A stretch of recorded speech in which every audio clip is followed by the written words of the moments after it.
Portals is an abstract strategy game. It does play from 1 to 4 players, which does mean it comes with complete solo rules. Come back after a break for a video where I'm going to play through a 2-player game of the game of Portals.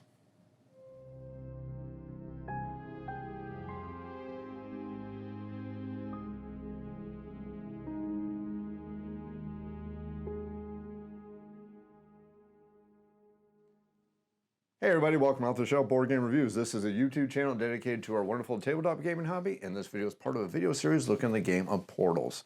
Now, Portals is an abstract game. It does play from 1 to 4 players, and the basic idea is the players are trying to do a combination of a game that has very strong DNA from a combination of the classic game of Tetris and also from the classic board game of Azul. We're basically taking gems, we're placing them on the board in various different Tetris patterns in the effort to go ahead and score victory points. What I'm going to do in this video is I'm going to do a full playthrough of the game. Now, if you're new to this channel, know that I like to do multiple videos for every game that I do film. Also know that I'm sponsor free. The good news about this is that you're not having to be bored and inundated with commercials for people and sponsors I need to make happy. So I can go out there and show you pure gameplay and not waste your valuable time. So in this video, like I said, what we're going to do is we're going to actually play a 2-player game of the game of Portals. Now, I have the game set up for a 2-player game already. Just going to go over a couple quick things. Now, if you want to learn how to play the game, just see a quick overview or actually see what my final review of the game is, check out the other videos in the series. Again, this is just going to be a gameplay video only. So the very first thing we need to do when we set up the game is we need to add a certain amount of gems to the gem bag based on the player count. So since I'm playing a 2-player game here, we need to put 10 gems of every one of the 5 colors into the bag right there. We're playing a 3-player game, it's going to be 15 of every one of the gems, and if we're playing a 4-player game, it's going to be all 100 of these gems. That does mean that there are a total of 20 of every single one of these colors of the gems. And through the magic of editing, we have the game set up here for a 2-player game. Now I'm just going to go ahead and do a quick setup for the game and a quick overview of exactly what our actions are basically doing here so you understand what we're doing when we're trying to win the game. The basic idea of the game is, like I said, this game takes a very strong inspiration from the classic game of Azul and also a little bit of Tetris and a little bit of Seven Wonders, especially when you start playing this game with 4 players. Because the cool thing about this game is you're never playing the entire table when you're taking your actions. You're playing the entire table when you're trying to get your final victory points in the game, but the cool thing about this game is you're always only playing against, while you're playing the game, the player to your immediate left and the player to your immediate right. Those are the players who can interfere with each other and interact with each other, but since we're playing a 2-player game, both of our sides get to fully interact with each other as we're playing the game. So the first thing we need to do is I'm going to play this game with all of the modules built in. There are 2 extra modules that come with the base game. They are going to be the spell board and they're going to be the extra cards right here, which allow us to take extra secret hidden actions to get victory points. One of the great hallmarks of this game is that this game is a classic abstract game where all the information is open to all the players. Without this deck of cards right here, everything the players see, all the players get to see through the entire part of the game. This deck of cards right here is going to add random, I shouldn't say random, it's probably the wrong word to use here, but this is going to add secret scoring elements to all the players, and players are going to gain 3 of these cards at the start of every single one of the games, and the players are going to decide to keep 1, 2, or 3 of those cards only. The good news is if you complete any of these patterns, congratulations, you got 4 victory points. If you fail to complete any of these patterns by the end of the game, congratulations. Or, sorry, not so congratulations, because you just lost 2 victory points for every single card you don't complete. So the very first choice we must make at the start of the game is once we get our 3 cards is how many of these cards do we want to take. I'm going to keep these nice and simple and not make this video drag on. I'm just simply going to take this card. I'm going to place it right here for this player. Same thing for the other player. They will simply get 3 cards. They will look at all these cards, take one of them, and that's going to be the card they're going to keep. Now I'm playing these cards face up for purposes of the camera only. When you're playing this game for real with other players, these hidden scoring methods are going to be hidden to all of your opponents. So your opponents aren't quite aware of what extra abilities and which extra patterns you're looking for to score those extra victory points. So it's kind of a hidden extra victory point thing, which can be worth a decent amount of victory points, or it can be one heck of a penalty if you don't get those patterns finished. Now, the other really cool thing, like I said earlier, this game takes a little bit of lineage for Seven Wonders, where the players are playing versus a player to the immediate left and their player to their immediate right, which means that both of these player boards are going to be interacted with both of our players. All these decks of cards are going to be interacted with both of our players, and the way these cards and these patterns are going to come out are definitely going to be interacted with our other players. So I just am going to organize this to show you exactly how to look with a 2-player setup. Player number 1 is going to be on this side of the board, and player number 2 is going to be on this side of the board, and player number 1 is going to be red. Player number 2 is going to be the yellow player. And again, both of our players are actively fighting over control of these 2 specific boards right here. Every one of these players is going to get a certain amount of tokens, which allows them to gain access to these portal tiles, which are going to allow them to get the gems. The gems will allow them to create the patterns, and these patterns will allow them to get those victory points at the end of the game. The larger the patterns we can create, the more victory points we can get. The smaller patterns we can get, not as many victory points, but again, we're also vying for these specific little cards right here, which are going to give us those extra victory points at the end of the game. Again, these are hidden. Please don't forget that when we're playing with the game. These cards right there are hidden information. Your opponent never knows what your card is. You will simply look at your card, keep it face down, and you're free to look at it anytime you want to go ahead and reaffirm which pattern you're trying to create to go ahead and score those victory points. Just for ease and simplicity and to save my brain, because this is definitely a very good abstract game, I'm going to keep these cards face up. That way I'm not flipping over 1,000 times as I'm playing the game. So now we have the basic setup. I will cover the spell board once we start playing the game. This is going to be a rolling playthrough of the game. We're actually going to play the game and teach you how to play the game at the same time. So after we have the basic setup, what we will need is we're going to need 6 gems on every one of these gem portals. Now these are the gems, like I said earlier, we're going to be using to create these patterns that we're trying to get to win the game. At the start of the game, we are going to go through various different phases. And once those phases are done, we're going to go ahead and finish the round. The game does play over 4 rounds. At the end of the 4th round, whoever has the most amount of victory points is going to be the grand winner of the game.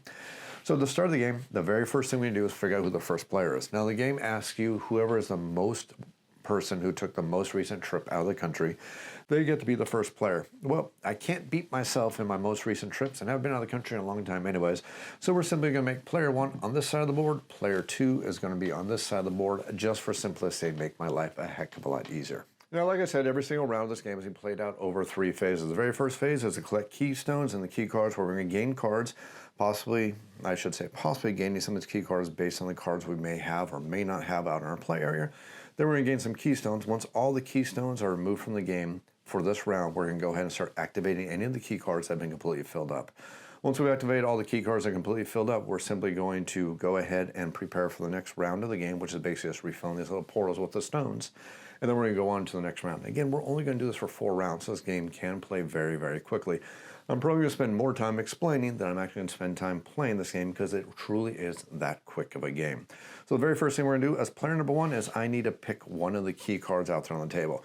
Now you notice every one of these key cards has a certain amount of gem patterns of 2, 3, or 4. They're also going to have some numbers around the outside. Let's explain what the numbers do when we get actually to activating these key cards, getting to that part of the turn phase. But basically what we're looking for is pretending that these are basic Tetris shapes. You can effectively, if you want to, it's easier for you, just pretend the outside of these cards don't exist at all. The only thing that matters are the shapes. And we're trying to complete these shapes. Once this shape has been completed, then we can move those cards or those gems over to these player boards, and that's how we're going to score those victory points. So let's go ahead and get things started. I'm going to start with player number 1 on this side of the board. I'm going to look at all the available key cards. I'm going to take one of these key cards. I'm going to place it over on my available side face up. And I'm going to be placing and taking key cards based on the patterns I can make, because remember, I'm interacting with both the boards, plus the patterns I'm trying to create for my hidden scoring card, because that's something I want to do so I don't lose the victory points in the game. So the very first thing I think I'm going to do is I'm going to look at all the player boards out there, look at my hidden key card right here, and look at the available cards that are right here. And I'm going to take this card right here. When you take a card, it is immediately replaced, and this is a nice thing because that prevents the other players from having to pause their turn when they get to their turn. They're already planning their turn because they can see all the cards that are available to them. Now, if I have no cards, I must take a card. If I have 4 cards, I cannot take a card. But if I have at least 1 card and not all of my gem spaces are filled up, I have the option of not taking a card. But again, no cards or 4 cards, then I definitely may not take a card. If I have 4, and if I have no cards or no cards that are not completely filled up, I must take a card from the deck here. After I've done that, I'm going to go ahead and take some gems for one of these tiles based on how many of my personal gems I have left and how many gems are personally available on that tile itself. And again, based on the patterns I'm trying to create to score those victory points. So looking at what we have right here, I know that I'm trying to create this pattern right here on this board. I actually see that I can get this pattern to kind of line up based on the colors we have right here. Obviously, I won't get it to line up on this side over here because, I should say right there, because it's not going to quite match up, but this is going to give me half of my hidden scorecard, plus also give me some victory points from doing so. So I think what I'm going to do as the first action I'm going to take one of my little tokens, put it on the portal right here to signify that I'm going to take a gem from that side. I will take this gem and then I must immediately place it on one of my portal cards. And now I have one on my portal card. My turn is over. Now we go over to the other player. Needs to figure out exactly what they want to do on their turn. Now player number 2 is seeing that they need a green for their token. They need white. They also need orange. They're also trying to look at the possible patterns they can do out here and look at the possible gems that are available to them. I'm thinking what we're going to do is we're going to do a nice and super easy move, and we're going to look at the cards that are available and try to find the card that can possibly produce this pattern to the best of our benefits right now. And from what I am seeing, I'm thinking that this card right here can be the most beneficial to us if we can get it out here, because it can create the pattern we're looking for, mostly if we do it just right. If we spin around, it can at least get us half of that, and it can also help us do that. We're only missing one little spot right there, but at least it helps us get close to getting that. So that is why we're going to take that specific card right here. We will immediately refill it so the next player can start figuring out what they want to do for their turn, and we're going to look at what's available. We see that we need 2 green, and we see there's not a lot of green out there right now, and there's actually only 1 white. We need both those things. So hedging our bets, knowing that we can probably get at least 1 of the green and definitely get 1 of the white right now, we are going to go ahead and put our token out, take the white, and we're going to place it right here just like that. And we're envisioning that we're going to try to get this right here, which will form the pattern right here, which is going to be a lot of matching colors, possibly at least 2 of them, which is going to help us out. So again, like I said, we're trying to create these patterns on both of these boards. That's going to be it for this player's turn. We now go back to this player's turn, who may take a card if they want, or they may just simply stick with the card they have and go ahead and grab one of the gems out there. I think what we are going to do is we're going to take a second card, because what I haven't mentioned earlier is these numbers on the outside of the cards signifies in what order these cards are going to resolve.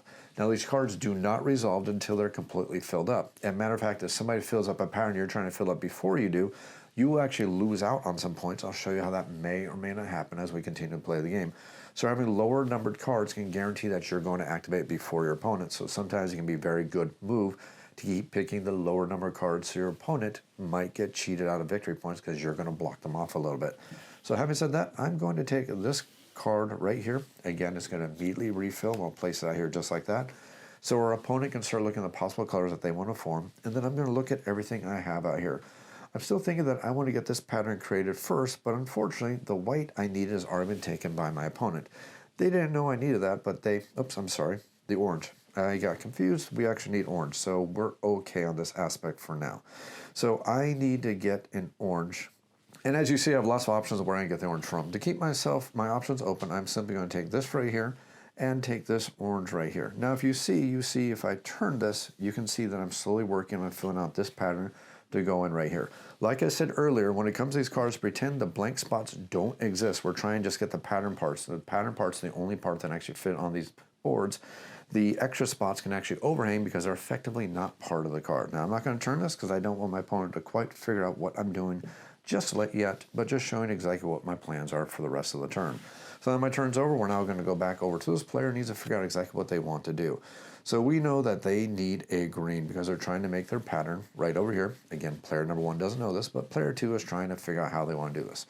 So they'll go like this, take the green, and they're going to place this green token just like this. And again, we add half of the pattern here, some possible victory points for us. We didn't take a card. That was an option we chose not to do. Again, we may take a card if we want to. We're not going to do it quite yet. We're trying to watch to see what other king's coming out, and we're actually looking for a lower numbered card that has a pattern not quite like this one, but a pattern that may help us a little bit better. Remember, this is the pattern we're trying to follow into to make sure that we can build this and not lose those victory points in the game. So back to this player, they need to figure out exactly what they want to do right here. And I'm thinking that we are going to take that green because, like I said earlier, this is going to be facing like this. If I can get the green and the purple right here, I'm going to score a lot of victory points and still work towards my pattern. So I am thinking that we are going to take that last green. Unfortunately, we don't know we're messing up with this player right here, but we don't know that. So we are just trying to play as strategically and as good as possible. So I'm going to put this green just like this, and that's going to end my turn. Again, I'm not taking a card. I have 2. I'm pretty happy with what I got for now. Back over to this player right here. They are now looking at everything that's going on and seeing that they just got cheated out of their green. So they may want to think about forming some other patterns and thinking about what they want to do, because they may not want to put this card out just quite yet. Or maybe they do, or maybe what I actually need is I need a purple, because I just realized I was looking at just a little bit wrong. actually need purple as well. So this is actually a-okay for me because I do see purple out there. So I am actually going to take a card. I'm going to take this one right here because that's a low number and that pattern is something that I can definitely work with. So it will immediately get replaced. And again, like I just decided and figured out, I do need a purple. So we will take a purple from there, and this will go just like this to make sure I'm still following that pattern. And we're actually doing pretty darn good. If only we had a blue to finish that pattern, we would be super happy. So maybe we won't resolve that card yet. Maybe we're going to start working on that card. Either way, it's done with player 2's turn. Let's go back to player number 1. Player number 1 is seeing that we have this wonderful pattern right here that did need a purple. There's only one purple left, so we better grab that purple really darn quick. Again, turning this just so you can see how this pattern is going to match up with this spot right here. Again, our opponent doesn't know that, but we definitely know what we are trying to do. We'll place our token, take the gem, and place it just like this, and we know that this is going to be a card that's going to score with for us at the end of this round. Back to player number 2, who needs to figure out how they want to do this. Now, they would love to get a blue right there, because if they can get a blue right there, that's going to be absolutely fantastic on working towards that pattern they're trying to do, and also score some victory points. So let's start figuring out if we can make a different pattern right here. There's a lot of orange out there, so we want to start looking at some patterns that take a lot of orange that don't block us off. And that is going to be our big goal. So we got to do this in a way that does not mess us up at all, which is a trick. You got to watch your own patterns plus the patterns of the other players. So I am thinking that we are going to simply take the orange right here, and we're going to take this and place this just like this. And hopefully this pattern works out for me. We'll see how this is going to work out as we play through the game. Back over to this player right here, we will simply place our token right there. Take this orange right here, and I am thinking how we want to do this is, let's play smart, looking at all the options that are available to us. I am thinking that we will take and place it just like this. Back to this player, we don't want to take a card because we're not quite thinking we want to do so, so we'll do this. Take an orange, and we will take the orange just like this. Back over to this player, they cannot take from this side anymore because now we don't have any more of our tokens. So the only side we can take from is on this side. That's the only place we have for the tokens. That's where part of the strategy comes in. Remember, you can only take so many gems from each side based on your tokens because your tokens can't flip sides. They're basically attached to that portal for the entire game. So I'll put my token right there. I will take the orange and I will place it simply like that. That's going to be it for this player. Now we go back to this player. They could take a card, and I think I'm going to take this one because it is number 1. And that can give us a lot of options if we play very, very smart. Place this token, we will take this orange, and we will place it simply out there just like that. And now we're done with phase 1 of round 1. Now we go to phase 2 where we're going to activate key cards. Now the only key cards that may activate are key cards that have been completed. We see that only one player has completed a key card. If multiple players have finished their key cards, we're going to resolve the key cards in the order of the lowest number on the outside of the key cards. So let's just say, for argument's sake, just to explain how the game works, let's say all 4 of these key cards had been completed. We would see that this key card would go first because it's number 3. This key card would go second because it's number 6. This key card would go third because it's number 7. And then this key card right here would go fourth because it's number 9. So getting those low number key cards can be very, very beneficial, can also help you with their strategies. Do you know that there's 12 cards in every one of these decks, and they're numbered from 1 to 12, 13 to 24, 25 to 36. So you see how the higher numbers are a little bit easier to use because they're smaller patterns, but they also go later in the turn, so that helps you influence your strategies. So how do we go ahead and score this game now? Now we're going to go ahead and add these gems out here. And like I said earlier, the blank spaces on a card do not matter. We are simply looking for the patterns that we have created, and we're going to add these cards onto the board. And the amount of victory points we're going to get every time we add these tokens to the board is going to be based on the matching colors on the board, matching the gems that we're placing down, plus any adjacent stones that are already on the board, matching the stones we're adding. And again, it's only the stones that are already there, possibly getting matches of adjacency. Now, you don't have to make the colors match, but the more colors that do match, the more victory points you get. If only one color matches from the stone of the board, it's 1 victory point. If you get 2 stones that manage to match, it's only going to be 2 victory points. If you get 3, it's going to be 4 victory points. If you get all 4 of the stones to match, that's going to be 6 victory points for you. So you want to make sure you're factoring that into your strategies. So again, we must place the gems in the exact pattern that they are right here. And again, the blank parts of the card can hang off the board. That doesn't matter. It's only the patterns themselves that must fully be on the board. So for example, I couldn't create the pattern like this because now the pattern is hanging off the board. So I would not be able to do that. So let's go ahead and add these stones to the board. So we have 1 green, that's 1 match, 2 match, 3 match, and then finally we have 4 matches. We have 4 matches. This card is temporarily, or I'm sorry, it's removed from the game. For now, once the deck is completely emptied, then we will shuffle back in, but right now it's just a discarded card, so it's temporarily removed from the game. We don't need to worry about it. Then I need to score victory points. So I had a complete pattern of 4 that matches, so I will gain 6 victory points. Once you gain your victory points, all your victory point tokens are kept face down, so the other players don't know how many victory points you have at a glance. There's a little memory in this game where if you remember how many victory points your opponents are getting, you can kind of get a rough idea where the scores are. But again, once we gain those victory points, they're going to be kept face down. You can always look at your own personal victory points, and you can always trade them in if we run out of tokens. Might happen in a 4-player game. Generally doesn't happen in a 2-player game. But beyond that, your tokens are left face down. So that was the only card that we get to score right now at this part of the round because there was only 1 filled up key card.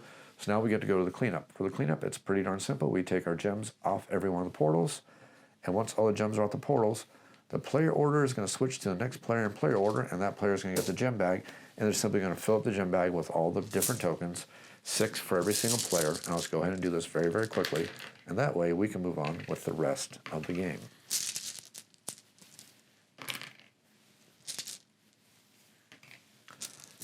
So, player number 2 is now going to be a starting player for the next round, and they have lots of options. And we also need to be mindful of the patterns we're trying to create, especially since we need a blue. Fortunately, we're our player 1, and since there's only 1 blue out there, we are definitely going to take that blue immediately because we definitely want it. So we could be taking cards if we want. We're right at 3 right now. We want to leave our options open in case a really good card does come out, so we're not going to take another card here. We're simply going to take one of our stones, put it over here, take the portal stone, and place it right here. Now, what we will be scoring when we get to that point, just to show you what we're looking at, is we are looking at this pattern right here, which is going to give us 4 victory points. That's going to be 4 matches, which will be 6 victory points, which will be pretty darn good for us. Again, our opponent might be able to visualize where this is going to score at. Right now, that opponent is looking at all the different patterns on the board right now and trying to see if they can possibly get stones there first to break our pattern to make sure we don't get as many victory points. So that's where the open nature of this abstract game comes in. You can see where other players are scoring, and I can go, where do I see this pattern out here on any one of the boards, and can I use some moves to go ahead and block that opponent from making those moves while still scoring victory points for myself? That's the interaction of the game. And again, like I said, in a multiplayer game, you're playing that strategy against the player to your left and the player to your right. If you're playing a 4-player game, the person across the table you can't interact with that way, but you're always interacting with the player to the left and the right, which creates an interesting dynamic as the game unfolds. So back over here to this player who is effectively player 1, but just not player 1 for this round. We know that we need a purple and we need a white. Well, there's lots of white and there's only 1 purple, so we know which decision we need to make right now. But at the same time, we need to be remembering our patterns and exactly what we need to do. So we effectively know that this needs to be a blue. We know this for a fact, otherwise we cannot complete our pattern just yet. Aha, but can we? Because we haven't covered the spell board yet. We are definitely going to manipulate that spell board pretty darn soon. But until that happens, let's go ahead and score some victory points because we know we need a purple for this. But we also want to open up our options for us and make sure that we are having good options for us. I am seeing that this is not going to be good for us, but this definitely could be very, very good for us. If I can get a blue right here, and then white, blue, green, I can go ahead and finally score my victory point special card right here. So I'm thinking that might be a good idea. And yes, I'm going to take this.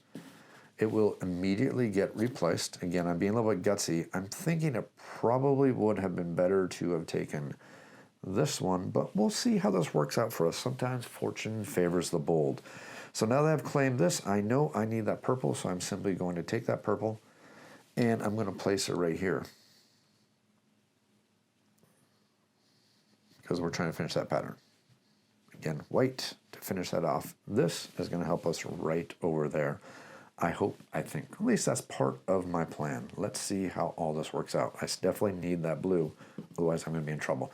So back over here to player number 2. Remember, we're trying to finish our plan and our patterns. We know that we need to get an orange right there. And we know that we need to get a green right there. I messed up. So that's why you got to be very, very careful. I was not paying attention. I needed a green. No, I need an orange there, and I got the purple. Well, that was not good at all. I literally needed an orange there, and I wasn't paying attention. But there's ways to work around this. I'm not going to worry about that. We can still make this happen. So I also need a green. There's lots of green. Let's go ahead and take this green right here. And maybe this mistake will allow me to demonstrate more of the spell board, which could be a good thing anyways. So now we have completed that right there. Let's go ahead and move on back to this player's turn. Looking at everything we got right here, we know that we simply want a white. Let's go ahead and take it from over here. That way we complete that pattern. And again, we're completing that pattern right there. Back over to this player right here. I'm thinking that we want to be mindful of that right there. Take the orange and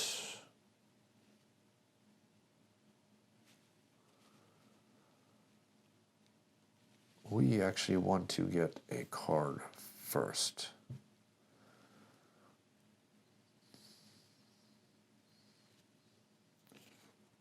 Now I need to do some abstract thinking here really, really quick. Can I? Yes, I can. Okay. Probably don't. Well, actually, no. Can I do that without even having to do that? Because I'd be putting the orange there. That's going to be empty. That will be full. I do need this one. So I'm going to take this. That'll be our 4th one, which means we cannot take any more cards because you never have more than 4. I'm not going to be that gutsy, though. I think I'm going to go right here, just like that. Then I need to get an orange, which will be this orange right here, and orange right there, and then that means I'll need blue right there. Okay, that will be it right there. That'll be it for that player's turn. Now we come back to this player's turn, who has lots of options and lots of things they're trying to do here. We have lots of orange, lots of white, lots of different things. I am thinking that we will claim the orange for now.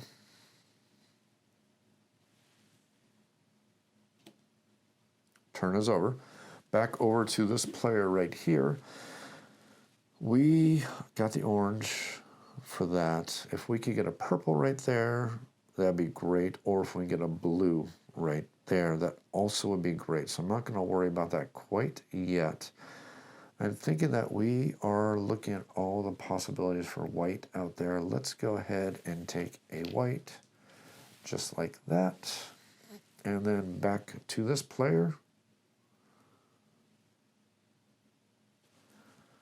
No options. The only thing we have is white, which is fine. Was kind of what we wanted anyways.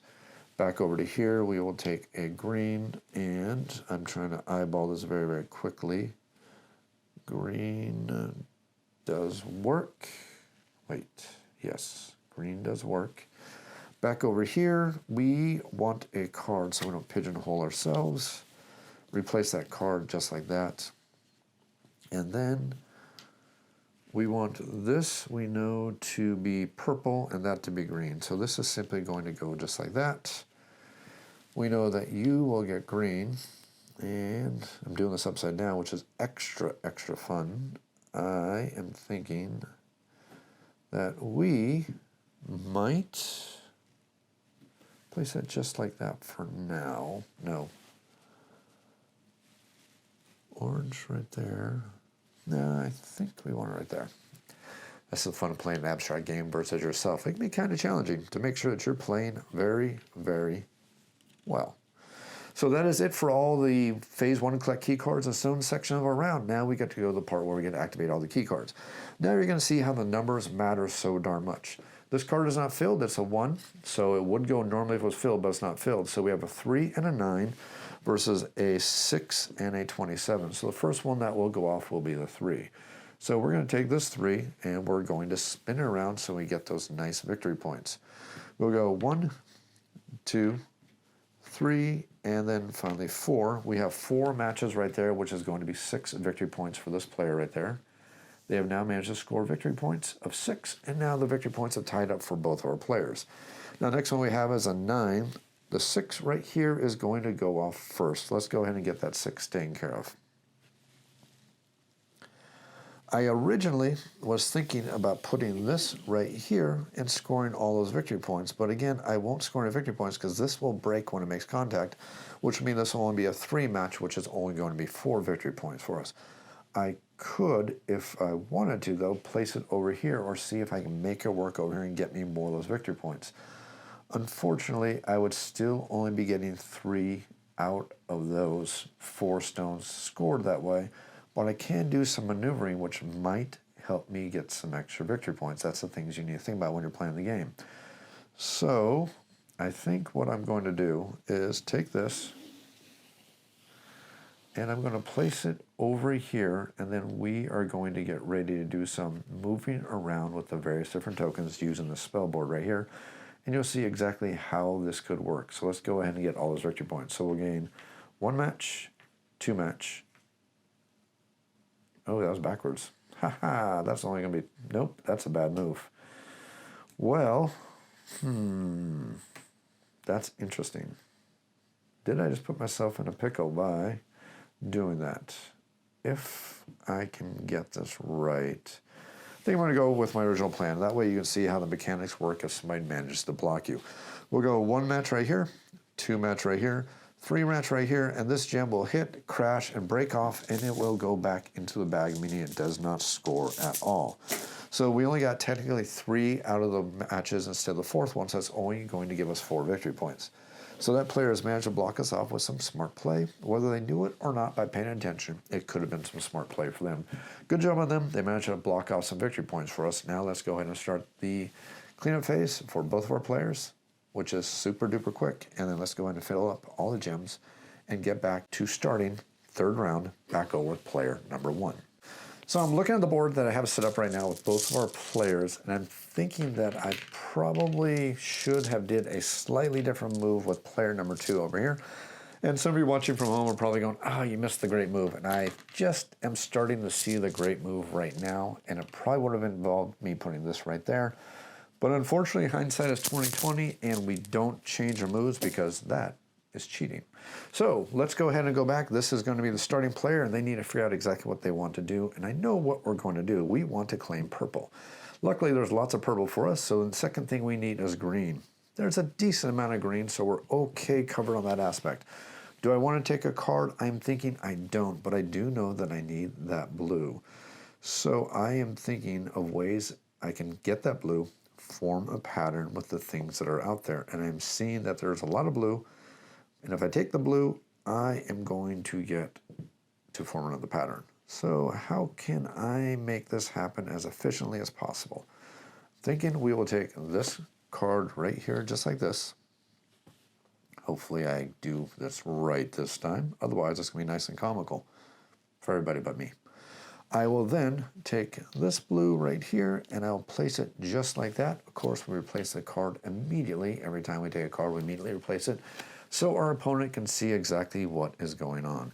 Now I'm going to show you exactly how we can start using this board over here to get 4 different actions. The actions of pulling one of these off of this board, the action of moving 1 from every board or 2 from a specific board, the option of immediately fulfilling a card even if it's not completely filled up, or the option of picking up 1 stone anywhere on the board and placing it anywhere else on any one of the boards. That's another cool thing that we can do.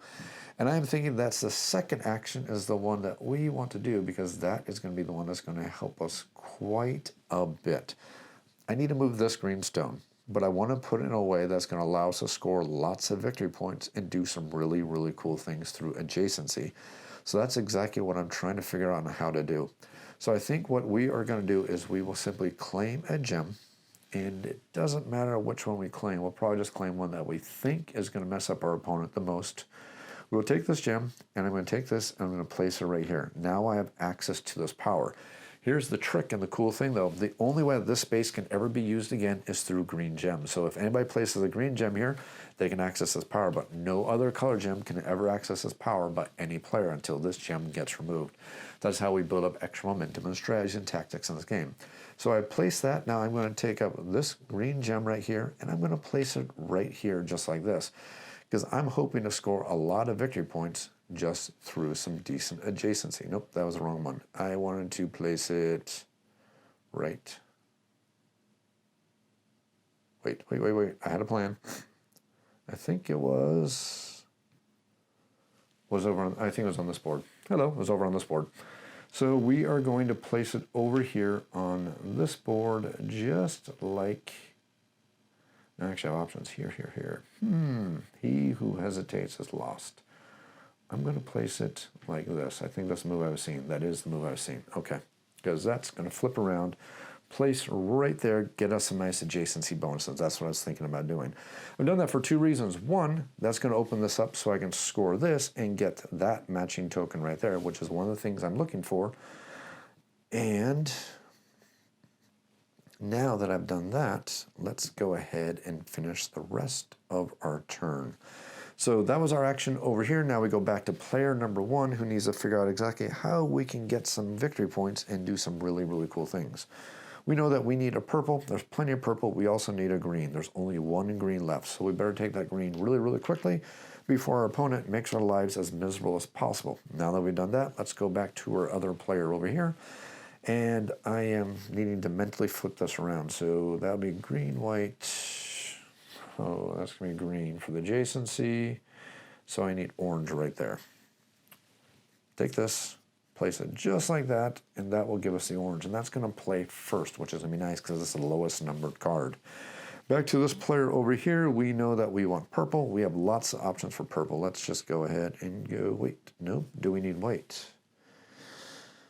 That is that and that. No, not yet. So we will take the purple, and just like that, playing a little bit conservatively, but sometimes playing conservatively is not a terrible thing. We have finished that just like that. That is done. Now let us figure out exactly what this player wants to do back over here, who has lots of different options. We need that green, which we are going to have to wait for the final round to hopefully get by doing some destruction or maybe doing some moving of things around. Hopefully, that's what we're looking for.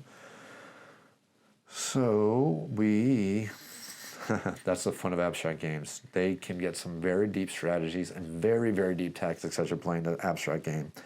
I'm not afraid to admit that abstract games are one of my favorite game groups. I grew up on chess, so any abstract game is always one I'm going to enjoy ever so much. So I have that orange. I don't want that there. I don't want it there. I definitely don't want it there. So I think what we are going to do is we're just going to hedge our bets, and let's take lowest number, giving us some options, and blue, white, white, blue, blue, pattern made, or at least hopefully a pattern will be made there. Back over to this player right here who has 3 gems versus 3. I was going blue for, no, not like that. Where was I going? Okay, blue, green, green's gone. Orange is gone.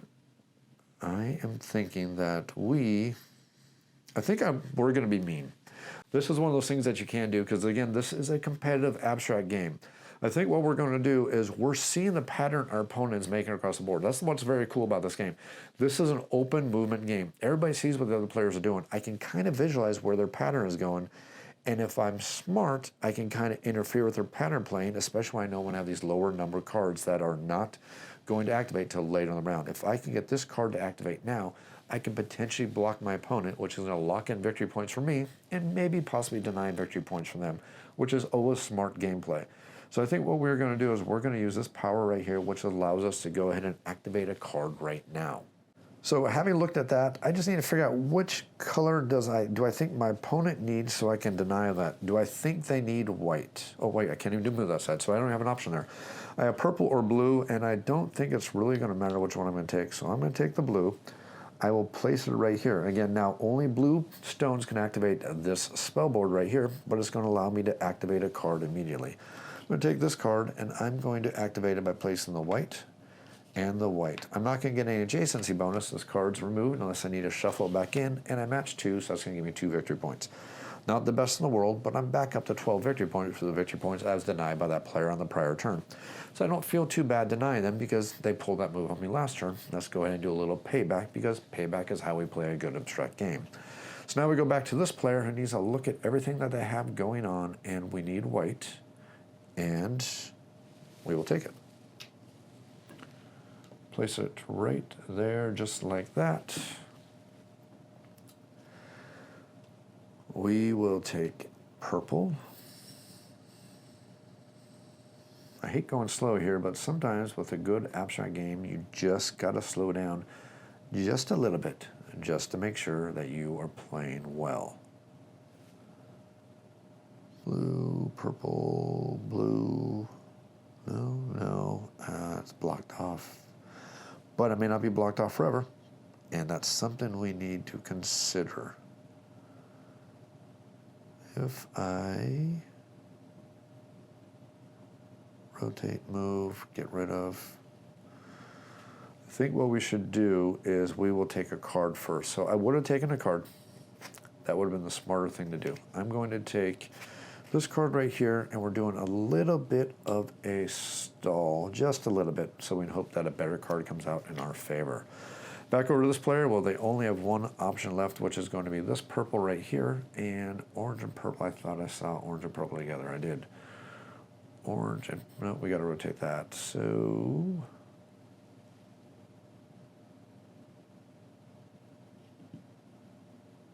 the white, no. No, actually, let's take that back. We are going to take this for the blue, which is going to give us some nice adjacency, extra scoring points. Back over to this player over here. They only have one option right here, which is to go here.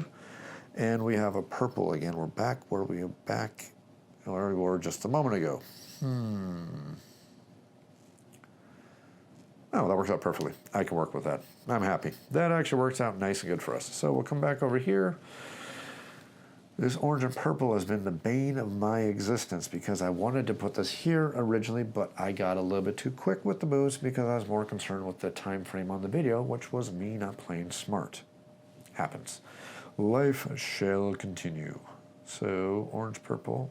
Oh, I can do that. Okay, we're not totally out of the woods, or not totally in trouble at this point. So, now that we have all of the gems claimed, now we're going to resolve all the key cards in order from lowest to highest. Well, we see we have a number 1 right here. So this number 1, we are going to go ahead and score. So I'll move this over here just so you can see exactly how this is going to work.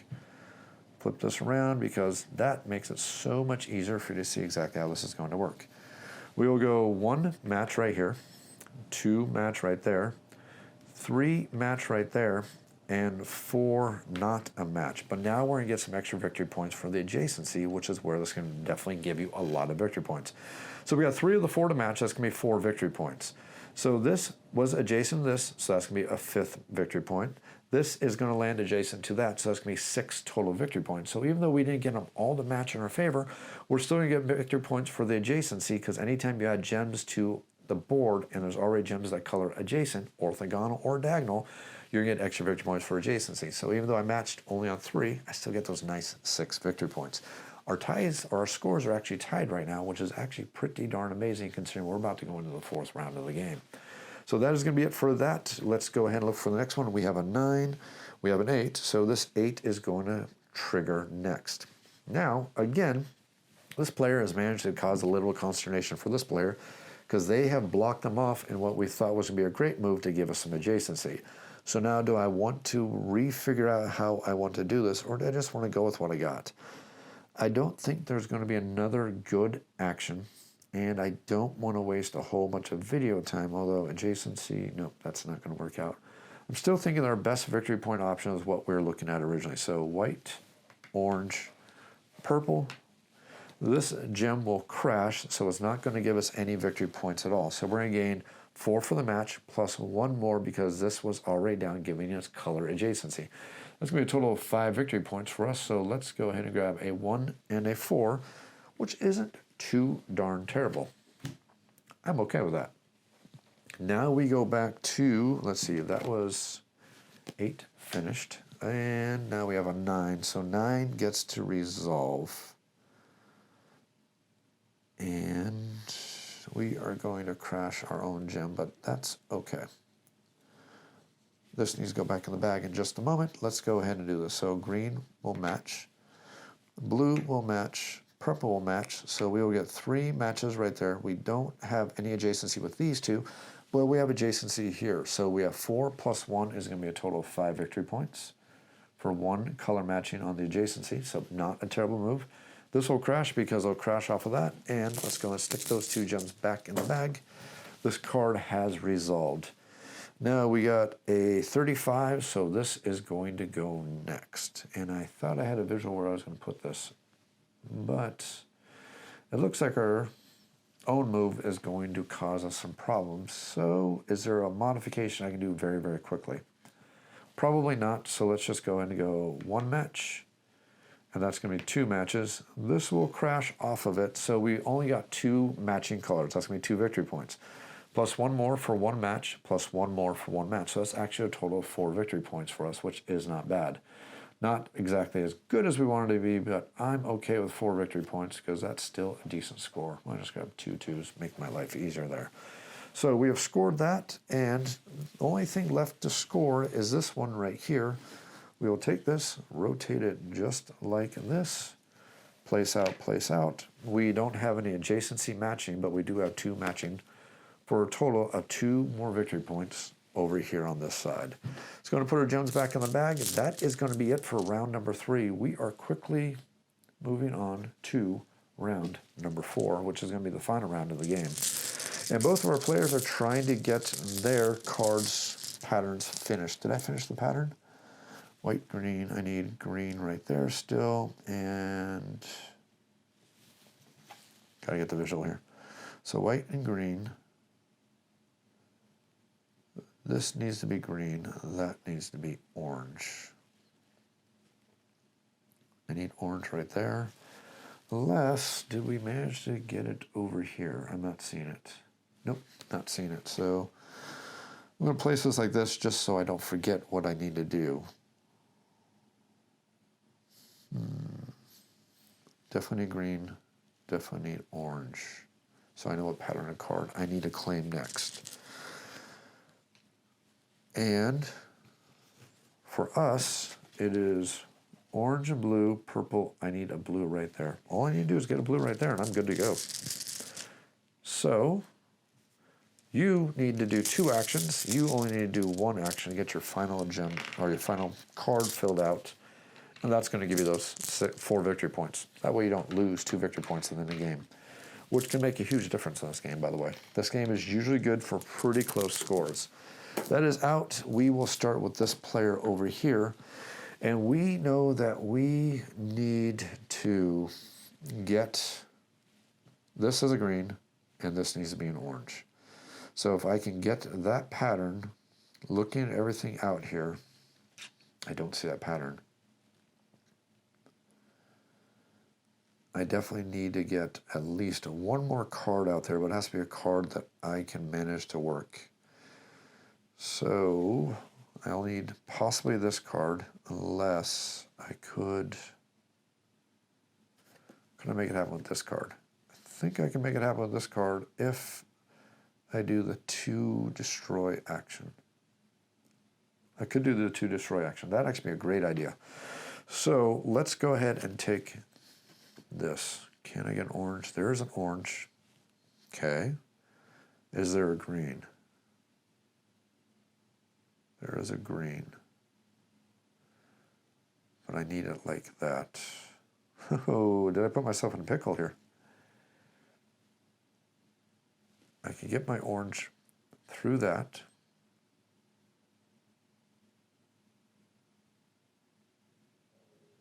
This makes for a great video when I sit here and try to figure out my turns.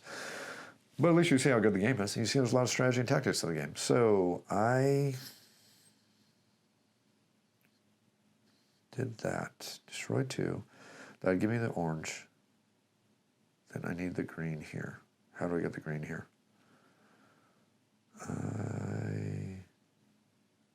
Destroy those 2? No, I can't destroy that. Destroy that and that. I know there's going to be a meme generated out of this from me just pausing so long, so I'm probably going to pause the video here and figure out exactly what I want to do. So I think I can do it after deliberating for about 10 minutes. I think I figured this out. So what I'm going to do is I'm going to claim this card right here, which we will immediately replace. The next thing we need to do is we need to do one of these spell board options, which allows us to pull 2 gems off of a single board or 1 off of both of the boards, or effectively 1 off of every board in play. The trick here is I cannot use green and blue because once a color has been locked to that space, not only is that the only color that can go on that space, that color cannot be used on any other spaces. So I have to use white, purple, or orange to use the space I want to use. I know I need at least one of those. As player number 2, I need at least one of those whites. I can't place a 2 there, or blue, but I don't think I really need the purple. So I'm going to take this right here, place this right here, which allows me to take 1 off of both boards or 2 off of a single board. I'm going to take 2 off a single board. I'm going to take this, and I'm going to take this, and they will be removed from the board, and they will go back in the bag because it doesn't really matter about them anymore.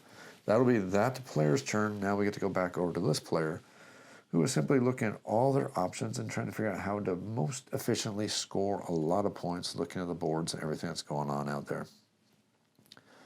Let's see here. If we did that, I think we're going for adjacency at this point. So I think if we took a green and another purple, we'd be happy. So let's go ahead and take a purple. We will take this purple and we'll place it just like that. I think I'm okay with that. Then we go back over to this player right there who now needs to get, remember, orange needs to be there, green needs to be there. So this is going to be our card that we're going to use to get that green right there. So we also need a white and we need an orange. There's only 1 orange left. Let's go ahead and claim that as quickly as possible before it disappears. Actually, there's another orange, but you get the point.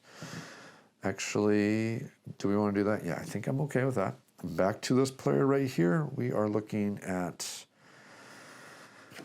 let's score some victory points. So we will claim this. We still need to get a, let's see, purple, what was it? Orange, blue. Wait, did I totally mess this up too? I need a purple and a blue. So I need a purple and a blue right there. Purple, blue. Got the purple. Gonna get the blue right there. Or am I? We need to get that blue right there, so we'll crash. It doesn't really matter. We just want to make sure we're not losing those 2 victory points in the game. I just need the purple. Oops, I did that wrong. I needed this right there, because otherwise I would have been totally out of luck. Sorry. I would have put it there because I knew that's what I needed, and I actually needed the blue right there. Well, that was dumb of me. Shoot. That's what happens when I'm trying to play 2 abstract teams from both sides. I'm going to put that back because no retconning, because, hey, that's life. When you make mistakes, you got to live with them. I can still get another blue. It's not a big deal. So, because purple, blue, and then I just need to get a blue right there. Let's see here. Take this, like this, and we'll put the blue out there just like that. 4, 3, we will come back over here, and I need that green, which is going to be right there. Back over here, we need blue. I need that other blue, which will go right here, just like that. Back over here, we got the orange, we need the white. Oh, this is getting fun, trying to wrap my head around two abstract games at the same time, almost. So that'll go like this. Back over to you. You will... Does it really matter which color you take at this point? It's going to crash anyways. So we basically just need to take...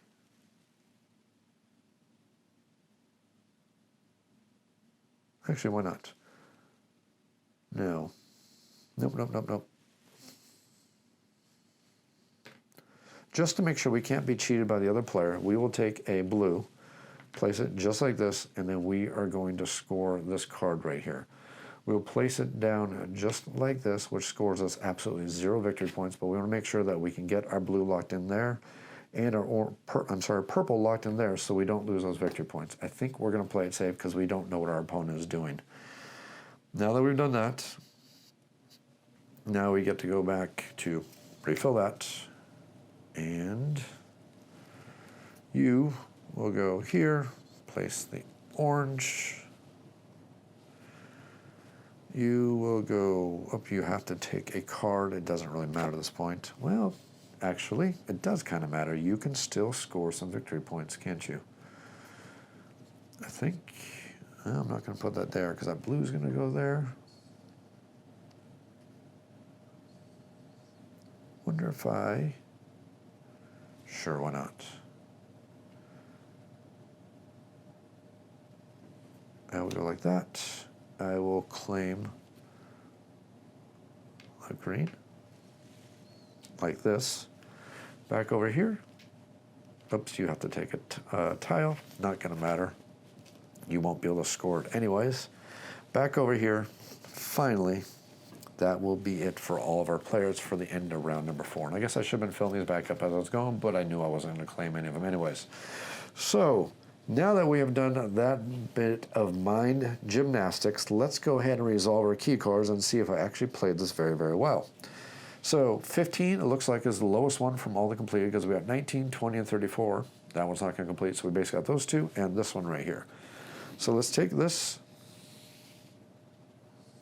and place it like this.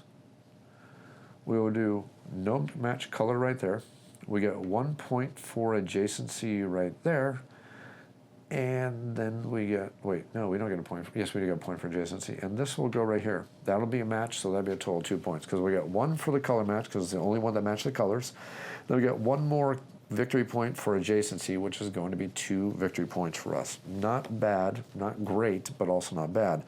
But now we are going to reveal that we finally managed to complete our card. So we will reveal that and gain 4 victory points. I will take a 2 back and take a 6 out. And we complete our card, so we don't have to worry about losing 2 victory points in the game, so that is good for us. Now we get to go back over here, and I need to make sure I do this perfectly right, because this is what I was deliberating on so darn much, was making sure that I worked this out. So green will go there, no color match. 1 color match, 2 color matches, but no adjacency matches, so it's still only 2 color matches right there. So it's only going to be 2 victory points for us. Not the best, not the worst, so that's 2 victory points. Then we are going to resolve the 20 card right here, which will actually give us a decent amount of victory points. So we will get, let's see, I gotta do this right. Don't want to make this mistake again because that would just be embarrassing at this point. So no color match, no color match. This will break, but we have 1 adjacency, which is going to give us 1 victory point. Not the best, but then we will reveal that we completed our card because we have the matching colors. That'll give us 4 victory points. I will place a 6 out because I think I had a 2 in there somewhere. I believe I had a 2 in there. There we go. There's a 2, go back. There's a 6. That'll be our 4 victory points. That'll be good like this. And now we get to go ahead and resolve this one just like this. And can I do this in a way that gives me a lot of victory points? Because a lot of victory points is a lot of happiness. I can do this for 2. Not the best in the world. I think that's going to be the most I can get out of anything right here.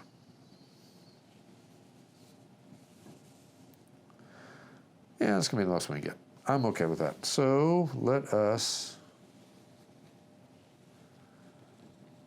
gain 1 for the match, or 1 for the color match, and another 1 for adjacency, which will be 2. This will crash off. That'll be nothing, and then we will gain 2 victory points. And that will be the end of our game. Now the only thing left to do is go ahead and add up all the victory points for all of our players and see who is going to be the grand winner of the game. It was actually a pretty close game from what I was doing the mental math for, so let's see who actually won the game.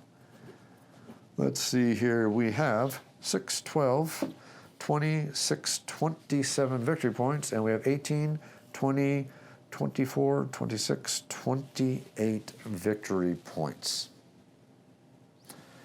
28 victory points, unless I did the math wrong. Let's see, 18, 20, 28 versus 27. You see that this was an extremely close game between both our players. I actually wasn't even quite sure who was winning the game at that point, and a score between 28 and 27 victory points shows you just how important every single one of the moves were to the entirety of the game. Hope you enjoyed this video. I hope you're enjoying this video series looking at the game of Portals from Crow D Games. If you have any comments, questions, make sure you leave them down in the YouTube comments down below. I will do my best to answer them as quick as I can. You can also feel free to email me off the shelf board game reviews. That is otsbgr@gmail.com. Do my best to answer those questions as quickly as I can. If you enjoy the content and you enjoy the videos I put out there, think about supporting the channel on Patreon. Just $1 in a tip jar is a great way to say thanks. Remember, this channel is 100% sponsor free. I'm not inundating you with commercials. I'm not beholden to sponsors, but that does mean all these costs do come out of my own pocketbook. You can help support the channel just by tossing $1 in a tip jar, but you don't even have to do that. 2 mouse clicks and 2 seconds at your time. Click that like button. Click that subscribe button. It tells YouTube analytics that this is a great channel for other people to watch. If you enjoy this video, check out the other videos in the series. And as always, thanks for watching.